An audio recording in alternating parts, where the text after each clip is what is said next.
Welcome to WDW Escape, brought to you by WDW Magazine. This week we take an imaginary journey to an imaginary place that was made real in a most improbable fashion.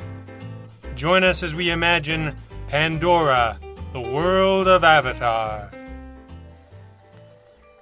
There's something about riding into Disney's Animal Kingdom that always feels dramatic. The circuitous route that the resort buses take, through security gates and high-wire fences, tends to get a fellow's imagination working overtime. Compared to rolling up to the Magic Kingdom, it all just feels a little bit like arriving at a theme park full of genetically recreated and deeply off-brand dinosaurs. Like something fantastical is going to leap out of the bushes at any instant.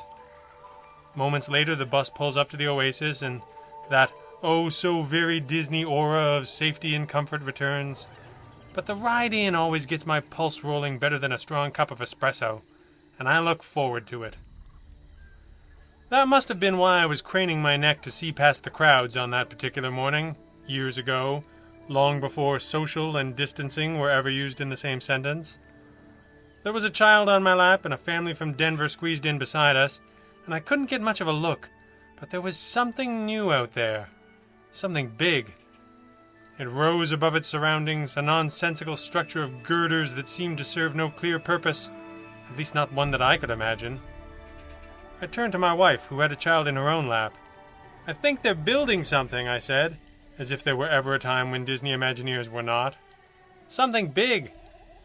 I pointed toward the window as best I could without poking a member of the Denver family, and my wife ducked her head to get a better view. "Oh, that's Avatar," she said, as if that solved everything. "Avatar?" I asked, certain I had heard her wrong. "The movie with the giant blue cat guys?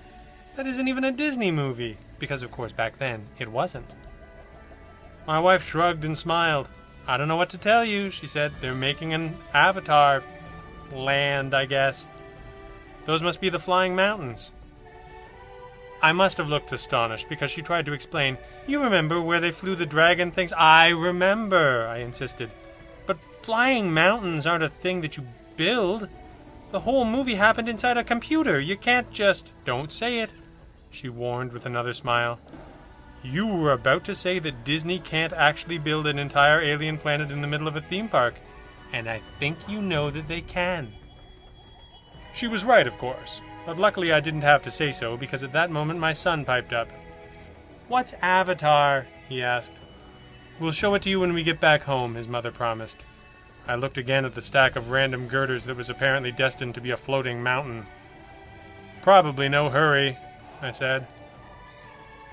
The times in my life when I have been the most deeply incorrect are the times when I bet against the power of Disney Imagineering, and this was no exception. Before too much time had passed, we were back and making our first interplanetary visit to Pandora, the world of Avatar. I wish I could tell you that we had the sense to stand awestruck, gazing in quiet wonder. The truth of the matter is that we were in a rope-drop crowd for extra magic hours, surrounded by a swarm of other fast-walking early risers, angling for a walk-on the wildly popular new ride, Avatar Flight of Passage. Only the children had the sense to look around and be amazed by their surroundings, and promises were made that we would investigate after the ride. Flight of Passage lived up to its billing. Innovative, imaginative, and thrilling. We have never even come close to getting tired of it, and that first time was the most astonishing of all. Still, like the movie that inspired it, the ride was mostly a computer-generated illusion. You couldn't really make something like that. Pandora was too big, too impossible to make, and I was too much in Disney Dad mode to realize that they had done exactly that. When we stepped back into the sunlight, the line for Flight of Passage was still taking the whole crowd, leaving Navai River Journey as a walk-on. Ha-ha! We settled into the cool and dark of a Disney boat ride, which is always fun, but this was something more. I finally had the sense to stop and watch the amazement on my kids' faces, and see the wonder in their expressions. I looked again through their eyes and saw something magical. A complete world, rich with plant and animal life, all with the signature luminescent glow of Pandora. We took that river journey 3 times over before the line formed, and we finally stepped outside and let ourselves experience the world I had seen from the window of the bus way back when. They had really done it. A complete world, conceived and imagined with state-of-the-art filmmakers' tools, made into a real place and completely surrounding us. Plants that breathed and reacted to the touch, natural gardens of alien flora and waterways winding through the entire massive area, and high above, those deeply impossible floating mountains. We finally took it all in, astonished.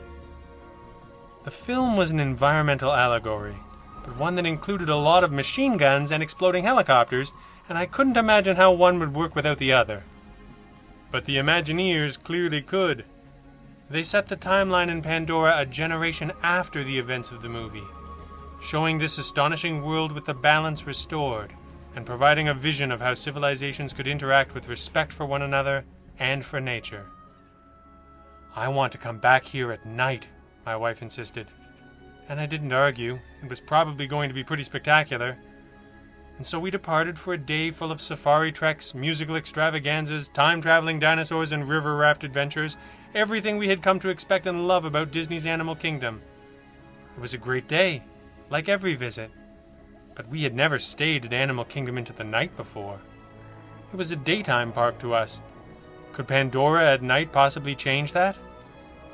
It could, and it did. Every time I think that Walt Disney World can't possibly surprise me anymore, they go and do something like this. It was astonishing.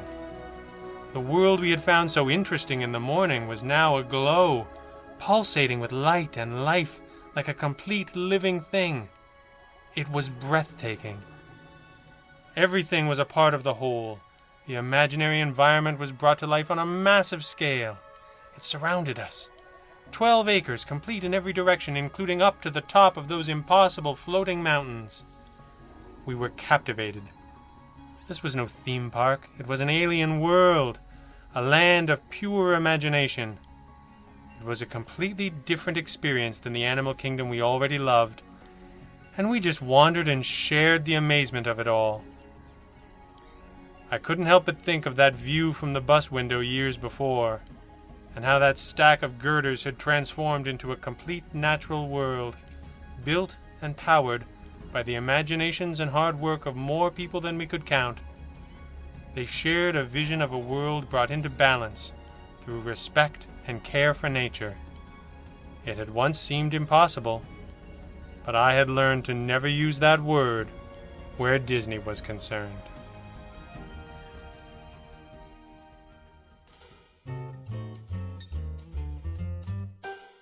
This has been WDW Escape, brought to you by WDW Magazine. If you enjoy these programs, please consider leaving a rating or review wherever you get your podcasts. If you enjoyed this, you're sure to love the all-new content at WDW Magazine, available in print or digital editions. Visit wdw-magazine.com and escape with us today.